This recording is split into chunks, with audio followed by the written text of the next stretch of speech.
You're listening to the AfterBuzz TV Network, now the largest new media platform on the web, and your #1 source for after-show entertainment. Very good, Keith Johnson.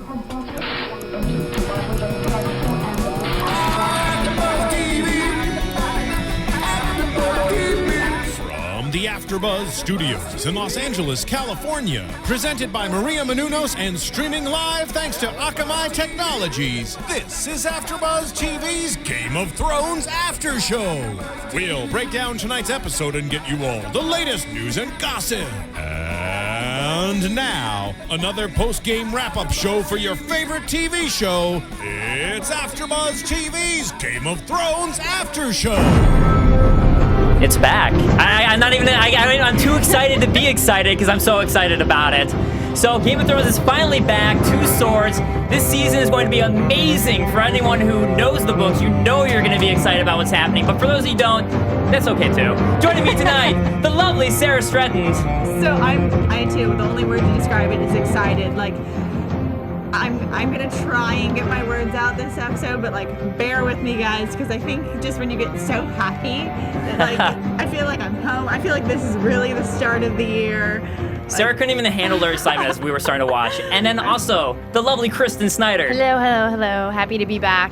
It's been way too long. Way too long. If only the show was just all year round. But somehow our podcast is already at #1. Yeah, I don't know. Thank you guys. We appreciate it. Thank you so much. This is our first, obviously. That first just shows show of how the season, excited but people are for this show. Yeah, that they went back and listened to our last season's podcast, which I actually did too, to get ready for the show. I mean, Red Wedding, you have to rewatch that, and now, but be like, okay, that was what happened. So, but guys, I'm Dave Klein, and we're gonna go ahead and just jump right into it. So, what we like to do is kind of go location by location to keep it organized and talk about the location specifically for people who kind of get confused as it goes back and forth. So we're going to start with King's Landing, and where most of our action was this episode, or right. at least most of our storylines. It's like, I feel like that's the one city we kind of still have that's left standing. Everything else is kind of dealing with its like destruction. Winterfell looked great. What are you talking about?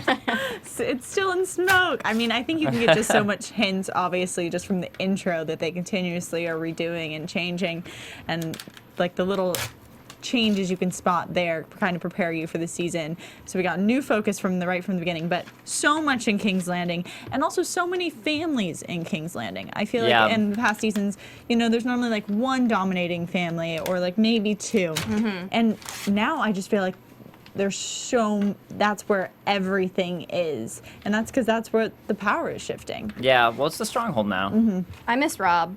Yeah. You can't already say you miss Rob. Yes, I can. No, you can't. Yes, I can. You need to embrace. I miss. Have you not you know seen what? advertising all over town? All men must die. I still miss Ned. Okay. But speaking of Ned, and this is important. Speaking of Ned Stark, how's that transition? The episode's name is 2 Swords, and this is an important title because. As we start with Reigns of Castamere playing in the background, which is the Lannister theme song, it's their song, we have Tywin watching as ice is being reforged. And ice was Ned Stark's sword. This is the sword that we saw Ned Stark use in the very first episode of Game of Thrones to behead the person who abandoned the wall. And then that switched hands after Ned died to Ilyn Payne. Ilyn Payne. I'm like, is that his name? That's right. Yeah, so many names. Sometimes I get confuddled. But Ilyn Payne had it to use as an executioner's sword again. And now we learn that Tywin has always wanted Valyrian steel in the family. It's the best type of sword there is, the best type of blades. And since this was such a giant sword, great sword, ice, he's now forged in 2 swords, one going to Jaime. Well, the interesting part of that, on top of that, I thought it was a very beautiful opening, just like shot-wise, like with the glow. It was just that glowing molten red and orange, whatnot. But also, what I think is interesting, they left the second sword very open-ended as like a question, and it was so focused on giving it to Jaime and his like golden hand and whatnot. But also that when they were forging it, it almost seemed like the second sword was a little bit smaller. And I didn't know if that was just because it was going to go and Tywin was going to claim it for himself, or if perhaps it was a hint that it's going to go to his other son, obviously Tyrion, who's smaller in general. And I was like, that'd be just such an interesting, unexpected twist for me. Yeah. Because I think you always think he's just so focused on giving it everything to Jaime, and this was kind of like a little bit of disappointment rung through in this episode. And there's options for this second sword. He can keep it. He can give it to Tyrion, or it can all obviously go to King Joffrey. Yeah. Or, I mean, if he really was leaning, who knows, maybe Cersei will get some sword to go with her armor wardrobe. So we have on the chat people already chiming in. Westeros Charlie is saying today felt a little bit too much like the Lannister show. Still loved it though. And Hot Pie asking, what was that pelt Tywin threw in the fire? And that's actually something we're trying to figure out because it looked kind of like a rat pelt, we were all saying. But to me, it makes sense that it'd be a wolf pelt or a lion pelt because, you know, the Lannisters are lions. Or if they're trying to be like, hey, how about you Starks? We'll throw a wolf pelt in. It definitely wasn't a lion because I feel like it had brown fur. Yeah. And it seemed too small to be a wolf. No, it seemed too small to be a wolf. I agree. It had a very, like, pronounced nose. Yeah, face. So Yeah. I'm inclined to say it was a rat, and why that would be what it's used as. It feels dirty, and I don't know if that's because to me it's horrible that they kind of reforged this sword that was Ned's, and that it should be going along down the line. It's basically stealing. Yeah. So I have a feeling it's not going to stay with the Lannisters long. or is like part of it going to stay with the Lannisters? Multiple of the swords or just yeah. one? Like now we have these kind of pair. The two and I feel like swords. this whole episode was also not only about two swords, but I felt like it was just pairing. Like pairing of people, like finding out kind of who's set up in twos, because everyone's family is like dwindling and down in size, besides the Lannisters, which is why we get so much of them. Right. But it's like how people are just kind of finding their other halves. I think these swords are going to be an interesting parallel throughout the season to see like which families are in power, who's connecting, and who's in disconnect. So speaking on this intro, Lord Bond on the chat saying, do you think people would have figured it out without the ice clips and the previously on? And that was smart of them. I'm glad they did that to give you that. But, you know, I do wonder that. I mean, just because I read the books, I know how important that it was ice. But I feel like if you'd only watched the show, that would have been harder to just catch on and be like, oh, that's what they're doing. It was ice. And they do talk about it, but it's harder. So I'm glad they did that. They didn't need those previously on for you to be like, why do they keep showing ice or that sword? So I do wonder how many people would have just recognized that. I mean, we come from obviously the different side of the table. I read the books after I watched the season. So like I haven't, and I stayed away from book 3 because I knew that they were splitting it up for season 3 and season 4. And for me, maybe it was because I was watching it with you. I got it very fast that it was, that it was Ned's and that it wasn't rightfully theirs. Right. But I mean, those are what those hidden gems are for, and that's why you can watch Game of Thrones 5 times and keep talking about it, because there's so much to relearn and remember, and they call so much attention to their previous episodes and their history. This whole episode was sort of like people saying, oh, this is what happened last season, and they were kind of refreshing, and we're just reviewing everything, each of the characters. It felt like that a lot. But I think the audience who didn't listen to our podcast before watching this show from last season, like, you definitely needed that going into this episode to try to like get placement back in where everything was going on and all the twisting plots that are continuing. Now, something you guys will have to tell me, because I didn't have time to rewatch season 3, but I reread book 3 before I came into watching this, was that Jaime is already back in King's Landing. Did we find that out at the end of last season? We got him entering, and we got like the Cersei turnaround. So that's actually a big twist from the book. He doesn't come until a little bit later in the book, so I'm interested to see, for you book readers, I'm sure you're all interested to see how they're going to have that come into play. But since Jaime is already back, we have him having this conversation with Tywin Lannister, his father, and his father wants him to lead the King's Guard. And for once, Jaime's trying to do the honorable thing and stay in the King's Guard and refusing his father. And much to his father's dismay.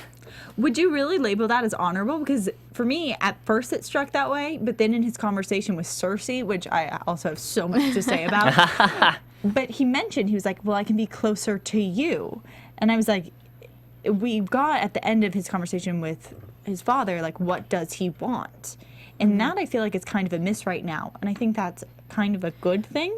But then he fulfills that conversation while saying to Cersei, I want to be here for you. So is it really honorable that he's staying in the King's Guard? I don't think it so much has to even do with Cersei. I just think he wants to be part of where the action is so he can contribute and, you know, fill the rest of that book up with good deeds. So I feel like it's that he just doesn't want to be out of the action. and he wants to remain part of the Kingsguard. That's a great point. And actually, that's from reading the books, you actually get his perspective in that specific, because they always go through different characters' perspectives, and his perspective was that he was tired of always being called the Kingslayer, and it was actually that book. He was looking through that book and just thinking like, man, I want to start filling this book up with good deeds and start actually writing these good things, and I want to actually start doing the right thing for a change. He was just tired of being ordered around by his father. And actually, this scene ended a little bit differently. I'm sorry for making a lot of book comparisons, but this scene, it's just interesting to me. This scene ended, Tyrion was way more pissed off at him in the book and actually disowned him at this scene in the book.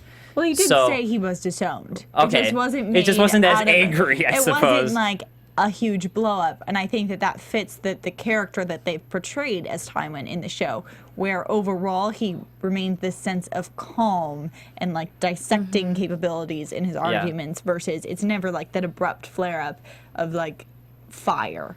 But something that you brought up was really important, that book scene too. Yeah, no, definitely. I mean, I haven't read that part of the books, and I got that from just the scene itself. So no spoilers here. Well, sorry, I didn't mean to cut you off, I just feel like now that I'm not really sure why Tywin, is it just the fact that he doesn't have his hand anymore? Why exactly is he, disowning his son now? Well, for him, he wants someone to rule over Casterly Rock, which is his birthright, and he doesn't want to give it to Tyrion because he hates Tyrion.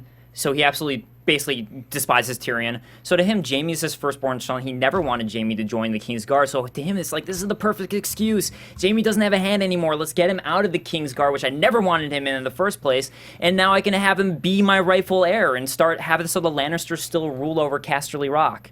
Because he actually doesn't seem to particularly like Cersei that much, as the great scene from last episode where he was like, Cersei's more clever than thinks she's more clever than she really is, or something like that. And he's told her that to her face, that she thinks like she's too smart. I think though, on top of that, each of the conversations he had with a family member this episode, Jaime, showed how dysfunctional and how they really don't connect.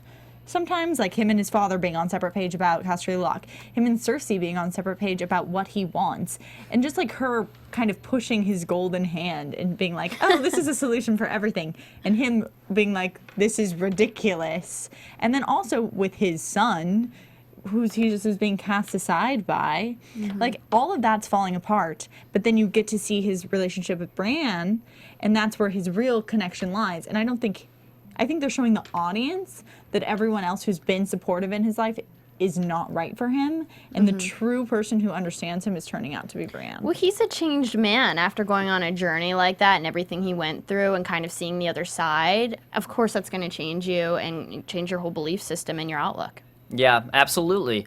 And, actually something funny to me as a book reader is that in the books, all he'd done was joke about the golden hand thing. Like, well, I'm a Lannister, they'll make a golden hand. And he joked about it, but never happened. So to me, I'm like, I bet they did that specifically for the show so they wouldn't have to keep on editing out his hand or green screen out his hand or anything. So I bet that was a budget restraint thing. But it's smart. It makes sense. So, I mean, that to me was a very show thing. But we have Westeros Charlie on the chat saying, I'm glad they explained the Martell's roles after they arrived at King's Landing when it had been clear for those non-book readers. And that's important. So we actually do have this next scene where Prince... we don't see Prince Oberyn here, but we have the Martells, the Dornish people. All the Dornish people are arriving, including the Martell family. And we have Tyrion with Patrick Payne, his squire, and Bronn kind of talking about all the banners and who's coming. We find out a couple of really important things, which are essentially that the Martells absolutely hate, they hate a couple people. They hate the Tyrells, so that's going to be important. So Marjorie Tyrells, who's marrying Joffrey. So they hate them. They don't like the Tyrells, and there's a lot of tension between them. But they also absolutely hate Tywin Lannister. Wonderful. Very much so. So we get that as well. You're definitely in the right city. Why do they hate the Tyrells? I got why they hated the Lannisters, but did they say in that little tidbit why they hated the Tyrells? They didn't say why they did, but they did mention it. It was just something briefly mentioned about how that was there's tension there. It's just a brief line that the Tyrells and Dorne have bad blood. Okay. So it's brief, but it's not the same hatred that Prince Oberyn specifically has for the Mountain. So I'm so excited about Prince Oberyn. I mean, he made a huge entrance. Yeah. And it's obvious he used this wedding invitation as a way to get back to King's Landing and, you know, go under wraps and in disguise as to why he's really there, which is obviously for revenge on as many Lannisters as he can. Yeah, I'm so excited for Prince Oberyn. He's an awesome character. He's already kind of displayed to be interesting because while he seems very aggressive and like someone who can fly off the handle every second, I think it's also going to be very calculated. Yeah. I think that's what's so interesting is that he's not just this, he's obviously a force to be reckoned with, but he's not a brute. He is a prince. He does seem smart. He does seem to have all these angles, like what's going on with this woman and how they set up it being in a whorehouse, but it's not your typical display of a whorehouse. Yeah. It wasn't just any whore. It was very calculated and like detailed. So Yeah. I just feel like all of the he's going to be a good counter to the Lannisters, who we've just learned is such a cunning family. I'm excited they have a new enemy in town. Absolutely. I mean, now we need some more tension after Rob's gone, so we need someone new. But so here's the breakdown on what the tension actually is that essentially he has a brother who's we haven't seen for a certain reason, but his brother, the main prince, who's actually the Seems first to in have line. some health issues. Right. Sick. He has some health issues, so that's why he hasn't come, but Prince Oberyn came in his place. And essentially the reason he absolutely hates the Mountain is because his sister, Ilya, married Rhaegar Targaryen, who was the king. And basically, in order to show, for the Lannisters to show that they weren't on the side of the Targaryens anymore during the big war that led to Robert Baratheon taking the throne, they had Tywin Lannister laid out the order to have the Mountain slaughter Ilya. And Has that been confirmed? Because in the episode, it wasn't. It was hinted at. It was said that the Mountain did it, and through how the chain of command works, it's assumed that he was ordered. Well, to. right. So, I mean, this is what we're finding out in this episode, that he's saying, like, this is what his belief is. So his belief is that, and essentially it's his sister was murdered, and he believes in what both Tyrion and, I mean, obviously Tyrion was a kid when it happened, so Tyrion doesn't know anything, but basically Tyrion's like, well, I heard this, but I don't know. But this essential thing is Gregor Kilglane, who's the Mountain, has raped and murdered his sister, has murdered 2 children who were just babies at the time, and just completely brutalized them, as the Mountain is a horrible human being. And then it was wrapped up in Lannister silk, and he's saying that Tywin Lannister was the one who presented this. So it's Tywin gave the order, the Mountain was the one who was the awful one who did horrible things. Yes. But in horrible ways. It's like he could have just killed them, but he also had to rape them and then brutalize them and all that. So it was really poorly done. Are we surprised? The Mountain hasn't changed much Nope. since then. He's just kept on going down that track. I think everyone will be. I feel like the Mountain's been talked about so much lately. I'm interested to see when he actually comes back. So Lord Bond on the chat saying, cannot wait for more Red Viper, my favorite character after Beric Dondarrion. So on that note, this character, Prince Oberyn, his alternate name is the Red Viper. So that's another note about him that you find out later on. But, I mean, it's not an important note, really. So his other name is the Red Viper. That's just what he's known as. Seems like it's. I thought it was like Red Viper. I was like, are you going to My talk point about is the it's Red not. Woman? My point is it's not a spoilery note. That's my point. That's not a spoiler. Okay. So let's go ahead and talk about Sansa and Tyrion, and we finally see Sansa again, and she actually knows at this point what's happened and explains what's happened with Robb, that she's not happy about. Yeah, she's still coming to grips with, you know, the loss of her family. But I really like that Tyrion showed up and was like, I'm your husband. Let me help. This is my duty. This is what I'm supposed to do. And, you know, he's there for her. And as we can see later on, it seems like he does like her and he's going to be faithful to her. But Kristen, Sansa's like, it's the only place where people don't talk to me. That's why I'm going to the Godswood. Ice Queen, Sansa. She's done praying. I mean, her whole family has basically been No, murdered. I mean, and she has reason to not be happy with the Lannisters, including Tyrion. I mean, As much as just he tries, it's so sad. He really tries to be a good husband. I think he will be. it's just like at this point, like they're giving Sansa these glimmers of hope. Like you do get the Fool coming back and giving her this necklace. And I felt like that was supposed to be like there is still good in the world. And at the same time, you have Brienne looking over and being like, I'm going to make her safe. And I just feel so bad for her at this point because I'm seeing these signs of them being like, there's good in the world, hang on. But simultaneously, I'm like, Sansa, don't let anything good happen to you, because something bad always happens to you after something good happens. So I'm like, just be neutral. I just want like neutrality for her. I don't even like wish for the good anymore, because it's just ends so horribly. Well, I think she's going to follow in her mother's footsteps. Like, we kind of got that speech from Tyrion saying she wanted to kill me, but I admired her, and she was fierce, and she would do anything for her children. Like, I feel like Sansa's going to follow in those footsteps, and it's like this hard bringing up is definitely going to make her thick-skinned and fierce in the future. I just have a fear of, like, what this also was bringing Shay into the picture, and that's always been kind of a tumultuous situation. And they're really playing her to be jealous in the show. Like, she's just getting really jealous over this situation. Jealousy kills. And it's all... Seriously, and on top of that, we've already known that she's willing to kill, and in the past she said she's willing to kill for Sansa, and I'm just worried now it's going to be targeted at Sansa eventually, even though they've had a friendship and like a care for nature. It's like, is the woman side that wants to be with Tyrion going to destroy her friendship with Sansa?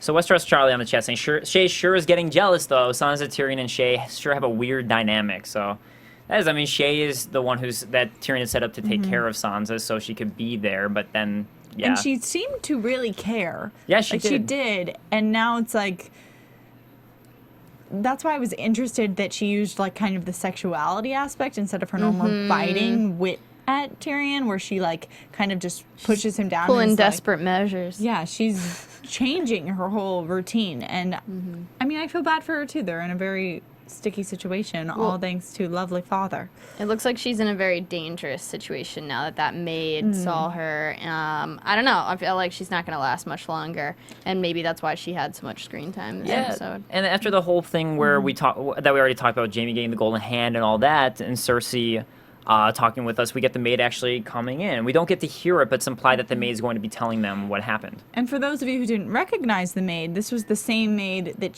Shay had threatened to kill after Sansa had her first bleed. And looks like she should have. Now, another thing that happened in this scene, she really should have. Take action when you can. Another interesting thing that happened in the scene was Cersei admits that she hates Marjorie Tyrell and calls her that little bitch from Highgarden, but she doesn't trust her. She just does not trust the Tyrells at all. So Cersei very much is starting to not trust people.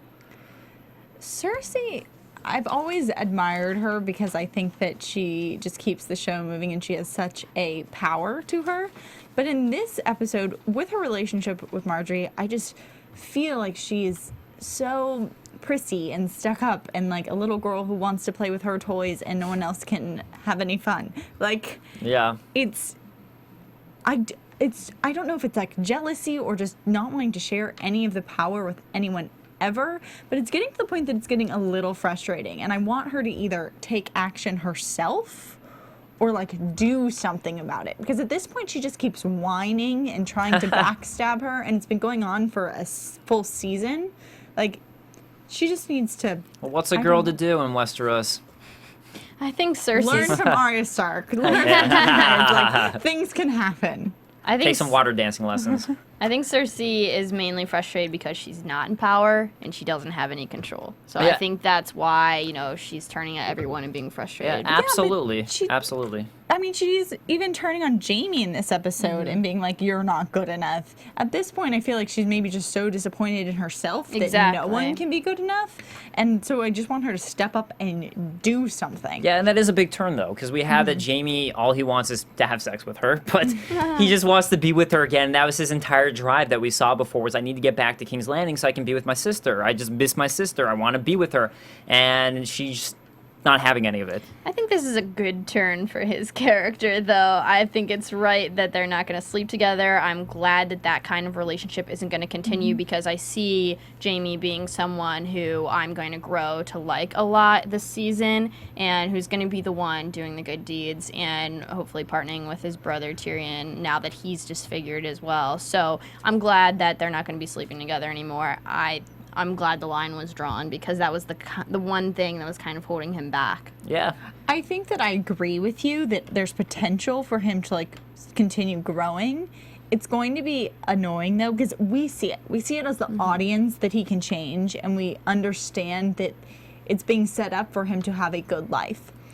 But if he drags on his opinion as of now, which is still to try and sleep with Cersei and still to try and do all these things, I think we're going to have some point in the future a very big decision for him, like where he is going to have to take a side and stand up even more to his family.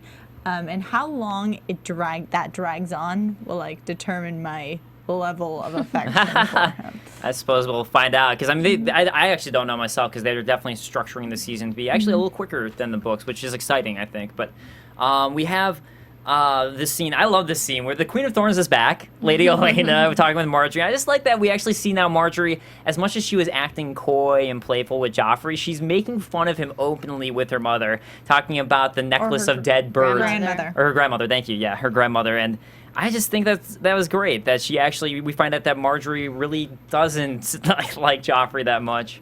I think that's been obvious for a while, and you know, Queen of Thorns was like, shh, you know, everyone can hear you or whatever, but, you know, she was never in this for love. Yeah, no, she never was. So she is playing her game as well, and that's why Cersei hates her, because they're one and the same. Yeah, absolutely. It's interesting to me though, because I know that overall she doesn't. Joffrey's not her ideal match, but I kind of feel like she finds things she likes in everyone. Maybe it's because she's like the queen who like wants to help the poor and like be a good queen. But she is either just really good at reading people and finding like what they want most, and then trying to help them get it. But she also seems like a genuine person.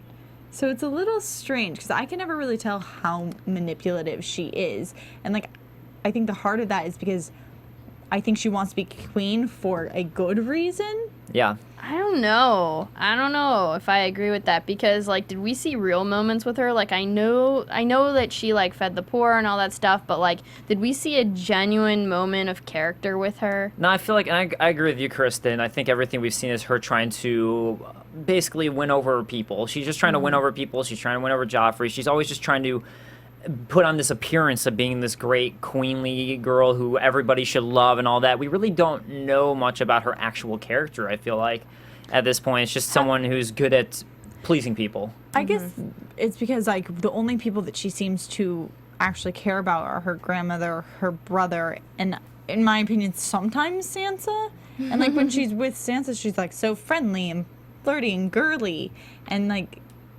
she always feels very young when she's with the people that she likes. Yeah. So on the chat, we have Rachel Steiner saying that she loved, or she thinks that Joffrey is starting to seem like mother like son, like Cersei's starting to act so crazy that she thinks that Joffrey takes after Cersei. And Ryan Whittleson thinks it was a great scene, the look on Jaime's face when you realize who she was, or who Cersei was. So, or at least I'm assuming that's what you were referring to, Ryan. So, we move on to the scene, or actually something I want to talk about with this scene, because Brienne comes and talks with Marjorie and wants to plead her case with everybody ever, that she was like, I swear it wasn't me who killed Renly.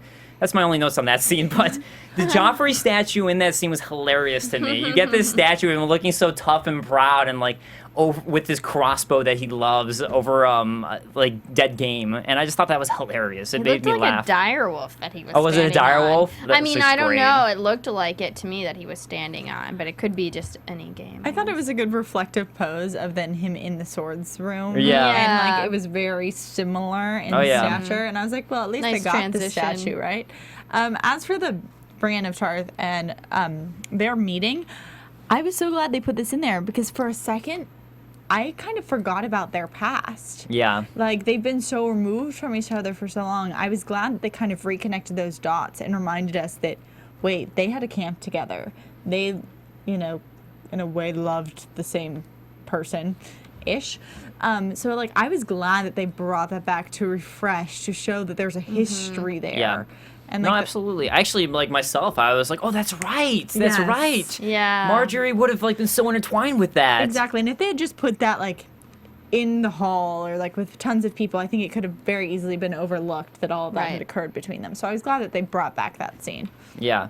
And we do get that scene with Joffrey looking so smug and talking about how he won the war, but he's just being typical Joffrey, thinking that he's better than everybody else and ripping on Jaime. But we already mostly talked about this scene, so we should probably scatter on over to the next scene. So Now Jaime with Brienne looking over Sansa, and this is something you touched on where Brienne is really upset that Sansa's still not in King's Landing, that she's not safe in King's Landing, and just this conversation where, I mean, Brienne just really having that character of she still wants to protect, she still wants to do what she did, or her honor, what she said she would do, just absolutely needs to protect Sansa.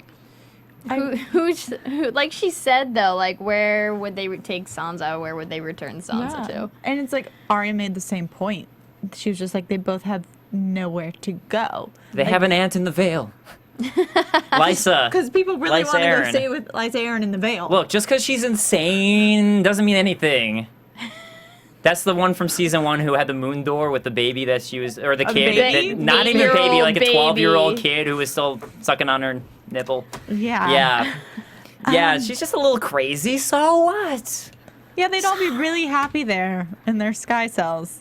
Yeah. Like, they don't have anywhere. I don't even know. I'm like lost for them. Yeah. They need to reestablish a home. I think Brienne should just stay nearby. That's the best she can do. Definitely. That's definitely, I agree with that. Maybe Brienne should get a castle, and then all of the Starks can go stay with Brienne. I Well, think that this should happen. if she married someone, then she just go home, but she won't do it. Maybe she'll marry Jaime. Maybe. I still think that they might There's have potential. There's potential. There's chemistry. potent. Absolutely potent. So I can smell it. take a whiff of that. So Sansa then is being followed as she goes in the Godswood. And that's what you were talking about, Sarah. We get Sir Dantos again. Which is funny because, you know, Brienne was just saying, oh, she's not safe here. And then, like, she's, Right. like, running around in the garden. So that was nice to see. Yeah, and this is the Godswood, and yeah, absolutely, running away from someone. And it turns out these Sir Dantos, who was in season 2 at the very beginning, this is who, during Joffrey's birthday, he was having a joust, and this was the drunk person that Joffrey was going to have beheaded. And Sansa said, no, just make him a jester because he drinks a lot. So she And basically... it's a curse to kill someone on your name, Jay. Yes. It's like a bad omen. or So she something. saves his life by doing that. And now he's trying to repay her, and doing so gives her this necklace as repayment and wants her to wear it all the time in honor. So Honor his name and one honor more his name. time in the sun. Which I really like that necklace, by the way. I thought it was pretty. I thought that this was like a good, I guess. Your necklace kind of looks a little like it, actually. Not really. That one was blue, and it was like stones, and I really want it. So things that we can replicate from the show for real life accessories, wonderful. But I think that this was a good scene for a glimmer of hope. I agree How with that. It'll be interesting if he. I feel like they tend to reuse characters, and obviously he's back. For a But- reason, hopefully. I feel like he has to come back again, or else I'm kind of going to be like, that was the most pointless scene for a show that has so much content and so many plot lines, and like literally they use just like every second they have. Like you can't have a scene that's just there for like hope. Like you can do that in a sentence. So It's not pointless. I'll just say that. That's all I'm going to say. It's not pointless. I definitely think he's going to sacrifice himself he for have her a castle? in the future. I'm not saying anything. It's just not a pointless scene. They know what they're doing in the show. So that's all I'll say with that. But that sort of glimmer of hope does end us with King's Landing. So we move over to the Wall. And at the Wall, or sort of before the Wall, we get outside the Wall. Ygritte in a bad mood now that her man is gone. Talking with Tormund Giantsbane. I was like that. I like that he said, you know, if he got away, you let him walk away. Because we were really not sure, I felt, like, if she had intended on killing Jon Snow whenever she shot him with all those arrows last season. And so it was nice to know that, you know, she was shooting accurate on purpose and knowing that he'd still live after torturing him. That was a nice scene. I think that. I think it was one of I mean, those. she still shot him, but not to Yeah. death. She didn't kill him. I almost feel like it was one of those things like she didn't want to deliver exactly a death blow, but she shot him enough that it was a possibility. So like even herself could be like, I don't know what's happened. Like let kind of fate decide. Like I didn't shoot him through the eye, so Yeah. whatever. You know, but there's a chance that I still think she thinks he's dead. No, I think she was like, you know, I feel bad, you need to feel bad. So. But I actually really like Tormund Giantsbane's character too. He's like a big fun guy, and then we meet those the Thens come. With the scar faces, They were and the shaved scary. heads, and the cannibalism. Yeah, those are the wildlings you don't want to cross. Whose arm was that? Just someone, some crow, just someone from the wall. It was just just a crow from the wall. So It seemed like it was supposed to be important, and yeah, well, I mean, they've been raiding South, so the key thing here is that we have more people than just... This isn't the only party that's not bypassed the wall. The Thenns have already bypassed the wall and killed crows and come up from the South, so clearly they'd already been raiding and killing people, so there's going to be an even bigger army coming to the wall to Right. attack. It's like, I really don't like the Thenns, so if their army dies, like, I'm like totally fine with that. Like, see you later. But I don't know how to like feel about this. Like, I think that obviously we know that Mance has united everyone because of the fear of death of the White Walkers, and I think that here we're kind of seeing the hardships of uniting the clans. Yeah. And I think we have grown to like Tormund Giantsbane, even though he's trying to kill Jon Snow. But I think we're going to see more of them fighting. And I'm like, I feel bad for them because I feel like they can't really win against the Thenns. The Thenns seem like one of the most brutal forces we've seen so far. Yeah, they do. And I mean, also the fact that they've got now... We know they have giants, too. So it's like they have Thenns, which seem absolutely brutal. They have giants, so there's a lot giants are of... fine. The Yeah, giants are They're not nice. Thenns.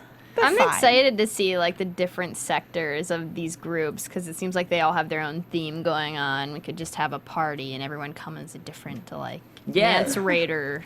It is a cool factor, definitely, just how many different types of groups are together. They're not all just this one type. I mean, they are so very different. Culturally diverse. Yeah. And they do that with every family and every city that I've brought to this show. yeah. I mean, also with bringing the Dornish, they had their own style of dress, and that's coming from the far south. Like, they Right. continuously are including new styles And of then dress. Dorne is sort of a desert land for people who don't know. It's very much a desert area. That's why they dress that way. It'd be nice if we still did that today, but we really all look the same. Yeah, well, it's because, I mean, because now we have houses with air conditioning and heat, so it doesn't matter as much. Whereas, like, here, it's like, if you live north of the wall, you got to be able to survive these harsh winter conditions. But So they you also live do for it that. by color, you live, by texture, Yeah. like Yeah. everything, every detail they put into, like the fact that like they've scarred all of their It faces. also shows how great the costume designers are on the show, really. Absolutely.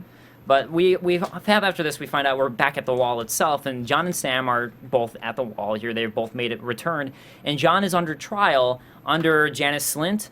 It's pronounced Janis Slynt, I believe, but Janis Slynt, who was a former Kingsguard, or was it King? No, City Watch. He was the City Watch. The City Watch. He was the I leader of believe them. He was either lorded or knighted by King Joffrey, I think himself, and then we had him banished by Tyrion. Yeah. In that, like very low key shipped off. But essentially, Janis Slynt was he was very crooked, and that's why Tyrion shipped him off to the wall. he killed the babies. Yeah, he killed them all the babies, and he's kind He's a of baby killer.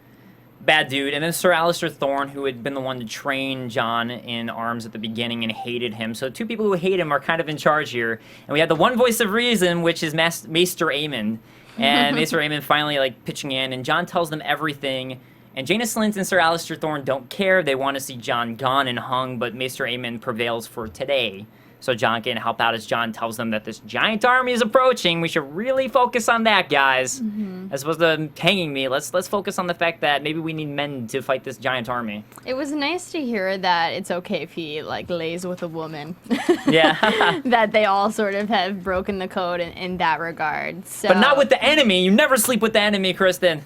I mean, it's good strategy if you ask me. I thought that was I interesting I to feel know. like I feel like the scene with Jon as well as the scene with Tormund kind of made me switch sides. I think I'd always been rooting for Castle Black to like band together and fight the White Walkers, but with these two leaders kind of taking over, I'm not on Castle Black's team because now I'm more fearful kind of Jon being with them than when he was on at least Ygritte's good side.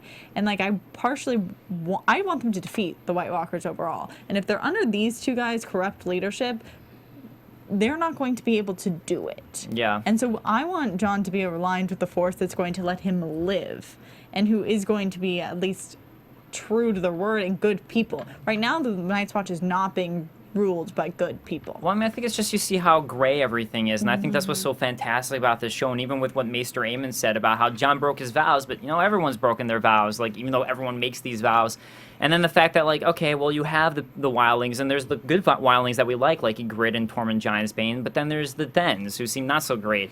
I mean, even like the Lannisters, we all like Tyrion, he's a great guy, but then Cersei's like, I don't know about her. So, you know, like, there's so many different colors for every area, and there's good people at the wall and bad people, and that's what I think the show does such a fantastic job showing. I'm just glad that Jon's reunited with Sam. Because That was the true love. Yeah. Bros. Yeah. Exactly. We need to see that bromance on screen. And it was nice that Sam was kind of paralleling how Jon felt towards Robb, and that's how he felt towards Jon. And it's nice that, you know, Jon's going to have someone by his side again. Absolutely. I mean, you need that Peter was the by his brotherly the brothers of the Watch. They're brothers, and it is nice to have Sam with him too, especially for Sam's character. I like when they're together. But that does wrap up the wall. So before we talk about Daenerys Targaryen with those gigantic dragons, I should mention the fact that One gigantic dragon. Okay. The other two are not nearly as but they're big. still big. They're still bigger than before. But before They're we talk, definitely dangerous. yes, definitely. But before we talk on that, we should mention that AfterBuzz TV finally has an app available. So for you guys who were kind of having trouble on iTunes, always searching around trying to find the AfterBuzz shows, there's actually an app now, so you can just download the AfterBuzz TV app, check out all your favorite after shows right away, real quick, real easy, and download and listen to all of them. So make sure to check it out if you guys are AfterBuzz fans. It's really easy. It's quicker than the whole iTunes method. I highly recommend it. And on that note, if you guys would please also rate us positive or negative, it really helps us out just so we can see what you guys like, what you don't like. If you guys are pissed off at me that I'm making too many book comparisons, let me know so I know. Or if you guys like that, let me know so I can continue. It's always kind of a hard balance with that. But do let us know what you like, what you don't like, and so we can try to make the show better for you guys. And yeah, we'd definitely appreciate that. So, Of course. with that, Daenerys. Woohoo! Yeah. I feel like the bigger her dragons get, it's just kind of paralleling the fact that she's not in control as much as she thinks she is anymore. Like, because she's losing control of the dragons. Like, she's possibly losing control of, you know, the war that she is fighting. I mean, that's a lot of people to suddenly have out of nowhere. She went from zero to hero, to quote Hercules, the Disney movie.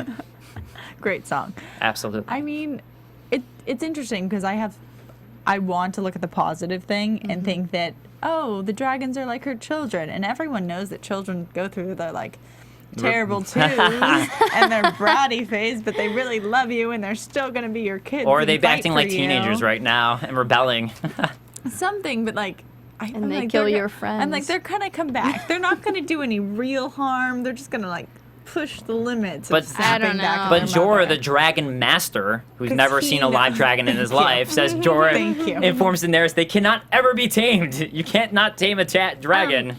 But let's think about the Targaryens real quick when they had the original dragons and rode them around and controlled them and won wars. Wouldn't that be controlling them? Hasn't it been done? Yes. Yes. But this is a new art. No one knows. No one can teach her the art of mastering a dragon. She has to teach herself. She mothered them. Yeah.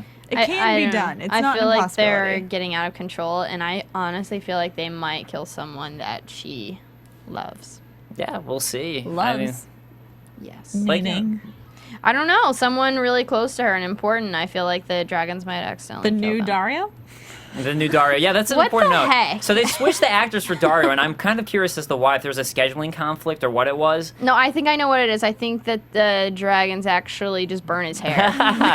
Yeah, his hair's totally different. He looks different. Before darker. Well, before he looked more ethnic, which also made more sense for where they were, and now he's definitely more white casted. And I don't He know. looks like Jon Snow. Yeah, and I don't know why that was, because honestly, like to me, I was like, that's how I imagined Dario Yeah. looking before, from reading the books and even just from where they are. They're in a desert land. Like you're not going to be like pure white, like you know. So I don't know why they made that change. I'm We're gonna curious have to to what do it some was. looking We and do have to get do some back to you research. guys next week about where Dario went. The real and Dario. Who now Dario Yeah. is. Wait, maybe he's one of the men of 1,000 faces. That's what I was Oh, gonna yeah. say. Baby, he's like, now I'm this, now I'm this. Change the actor every couple of episodes. So, Broker, it's on the chat saying, I love the book comparisons to B.R. Fernandez, saying same here. So thank you guys. I'm glad you guys at least appreciate it. So we'll see what everyone says, but thank you. I appreciate it because I'm not going to ever get through all these books. Oh goodness, we do not have a ton of time left. Well, then let's rush through. I mean, the rest of the storylines aren't too long, so let's go ahead and talk about The Unsullied. Speaking of Dario, he's gambling with Grey Worm, the leader of the Unsullied, which we see all there. And I'm actually surprised to see Grey Worm gambling. I thought they didn't care about money or anything like that. Although what they're gambling learning for, to be free people. Yeah, what they're gambling for though is to ride with Daenerys, who gets to ride with her at the front, and that's kind of sweet though. It's very sweet. It's endearing, and it shows that she has the love of her comrades and her followers. It also was allowed her to like stomp them down and be like, "No, I'm the boss, and you will just do whatever I say." Yeah, I don't she's care such a about your dude. stupid bets. She's a dude. I bet she would win. I think we should bring swords next time and just see who. Yeah, we'll do it the Good whole luck. after Good show. luck. We'll be holding up swords. You're going to win. I think so too. I got too many notes to flip through. I'd be like, hold on, let me flip through my notes with my elbows.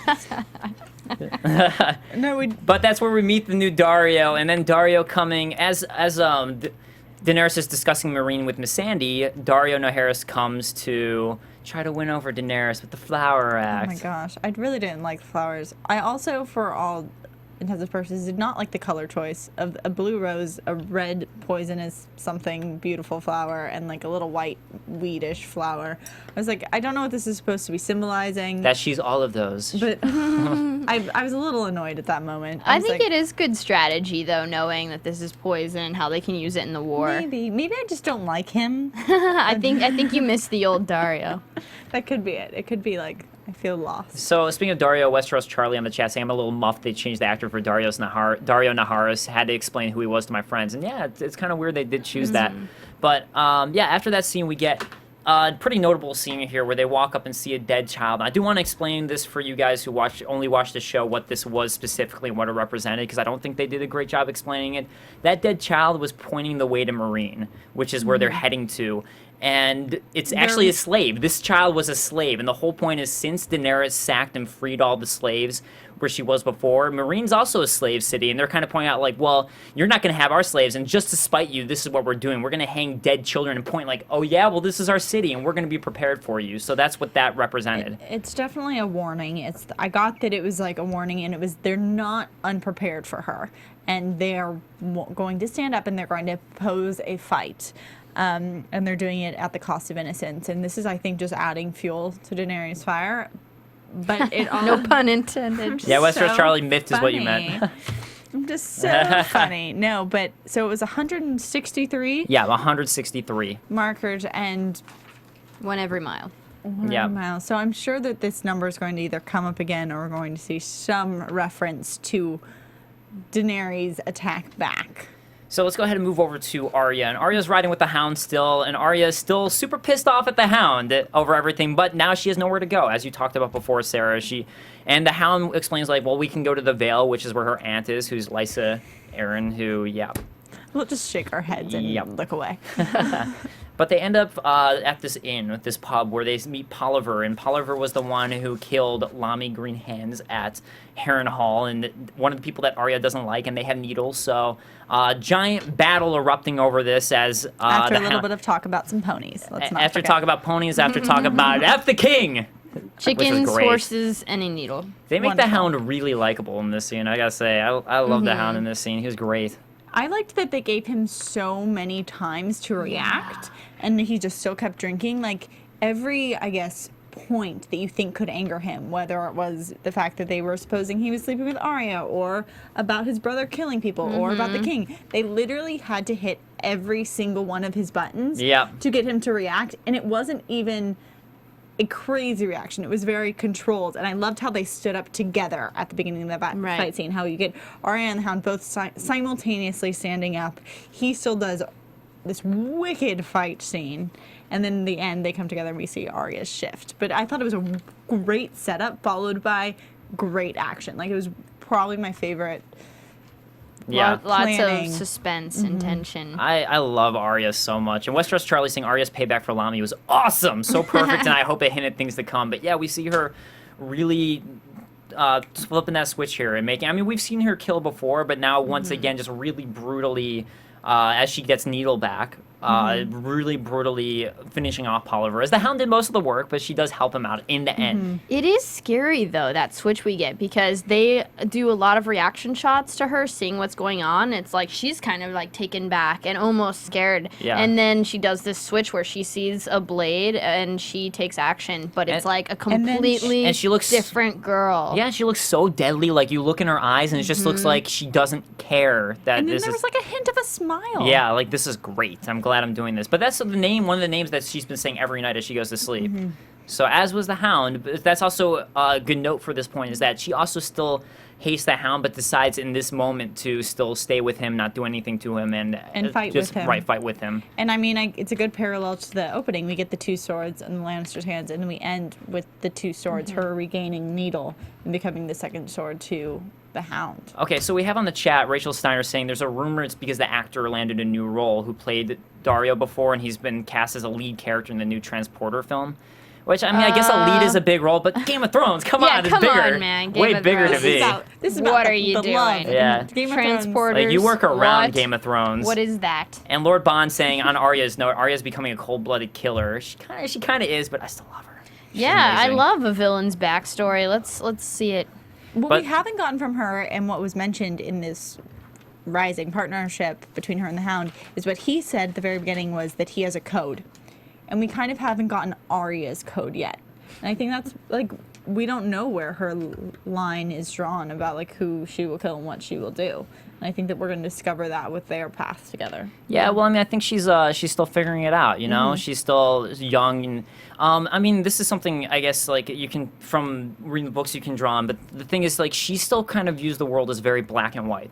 Like, there are good guys and there are bad guys. Like, to her, the Hound still murdered, as she said in the beginning. He still murdered her friend, so he's a bad guy, even though the Hound has all these very complex layers. So she's still very childish and doesn't see these layers quite yet. And I think that's a lot of what it is she just sees, like, you murdered a person, so you're a bad guy. And she starts murdering people, not realizing the complexities involved. And, well, what's this turning her into? So I think there's a lot within that. Definitely. We still have to figure out, like, do you remember when the Red Woman saw the eyes looking out of Arya's eyes?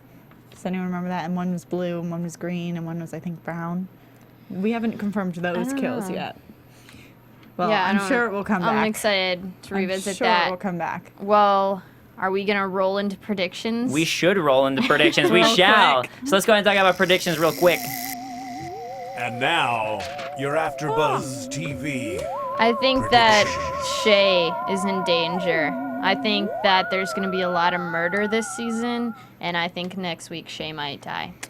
I think that Shay and Tywin are definitely going to eventually get a face-off. What I thought was an interesting line is that Tywin said that this episode he said he doesn't think he will ever see Casterly Rock again before he dies. And that's very interesting to me because I think he's probably right, and I'm wondering how quickly that's going to come about. So I think we're definitely going to see the end of Tywin in the near future. Yeah. Just because that came out of his own mouth, Right. and he is known for being so smart. Foreshadowing his own death. So that's where my interest is. I like that. Also, Podrick. I don't know why, but I always just find him so fascinating. They always add in these little turns of him being just like either really smart or a really good lover. Yeah. Or like something. And so Well, he's just he's very shy, but he's actually a lot more skilled at things than There's you like- realize. So he doesn't have that confidence yet. Yeah, so I mean, we see just from the previews, the wedding is coming, which is gonna be awesome. So the wedding we're gonna see coming. I guess it looks like next week we're gonna see Bran again with Hodor, so we're gonna see his story return, and Stannis, his story going to return. So, but man, the wedding, that's gonna be really exciting stuff. So another wedding, yeah. because those end so well. Yeah, the red wedding, nothing bad happened. So, speaking of Starks, too, I do want to thank Cody Stark. He's the host of Good Day Sacramento. He had me on his show this morning on Good Day Sacramento. So thank you so much to talk about Game of Thrones and AfterBuzz TV. So I want to give a shout out to Good Day Sacramento. Thank you so much for having me on, Cody. I appreciate it. Another Stark, he was like, why do Starks keep on dying? So, Running yeah. out. Right I'm out. trying. But guys, that's going to wrap us up. Thank you so much for joining us for the season premiere of Game of Thrones. I cannot wait to see what they do for the rest of the season. I've been waiting all year, so finally the wait's over.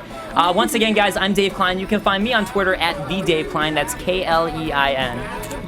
There we go. And guys, I'm Sara Stretton. You can find me here every Sunday. Also, you can see me on Anatomy of a Movie and one of our other affiliate podcasts. I'm Kristen Snyder, and you can follow me at Cinematic Escape, or you can check out my blog, Cinematic Escape. See you guys next week. Later. From executive producers Maria Menounos, Kevin Undergaro, Phil Svitek, and the entire AfterBuzz TV staff, we would like to thank you for listening to the AfterBuzz TV network. To watch or listen to other after shows and post comments or questions, be sure to visit AfterBuzzTV.com. I'm Sir Richard Wentworth, and this has been a presentation of AfterBuzz TV. See you later.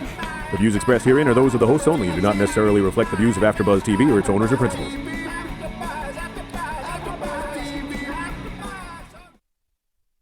Thank you for watching AfterBuzz TV on YouTube. For more of your favorite after shows and interviews, subscribe to our channel here, and be sure to share your opinion on the episode in the comment section below here.